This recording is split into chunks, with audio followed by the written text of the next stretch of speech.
If the fish hadn't opened its mouth, it wouldn't have been caught. Written by an author unknown. Jessica Lund squirmed in her chair, fidgeting nervously and twirling her long golden hair, a colour inherited from her Irish ancestors. In frustration, she flicked the flowing tresses over her shoulders, then tossed her book aside, stood and began pacing. During the last hour, Jessica had turned at least a dozen pages in her book, and completely distracted, could not recall reading even one word. She had repeatedly glanced at her watch, as if willing time forward. Her husband, Kenneth, should have been home ages ago. What was he doing? Why was he late? Those questions, alongside a multitude of others, bounced around in her head. Earlier, she had received from him a vague text message. I might be late. That was ages ago, and she was tempted to phone him to see what he was doing.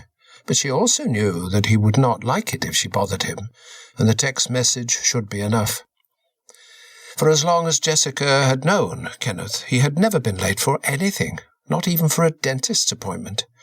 He was the type of person who liked things orderly and unchanged. Friends, holidays, and even food. He was predictable, consistent, and efficient in everything that he did, and he liked everyone around him to be the same.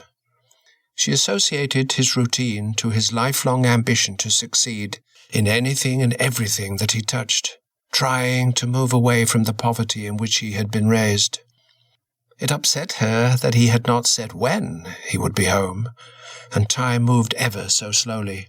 Therefore Kenneth's lateness worried her, and she wondered for the first time in their relationship if he had found someone else. Those nagging thoughts worried her, and she wondered if she had given him cause. Her imagination went wild as she visualized him with another woman. There was precious little else that would explain why he was late, except for a woman. She reminded herself that it was Friday night, and suddenly felt foolish for having thoughts of infidelity.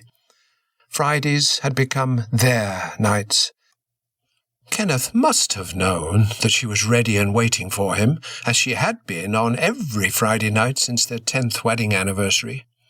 After a decade of straight-up vanilla sex, Kenneth had, unexpectedly, added a lot of zip into their bedroom antics, and what was once boring was now hot and spicy. Even though Jessica's head was filled with those niggling thoughts of possible faithlessness, her desire could not be diminished. Over the past hour she had been wiggling and squirming in anticipation of what Kenneth might have planned for that evening.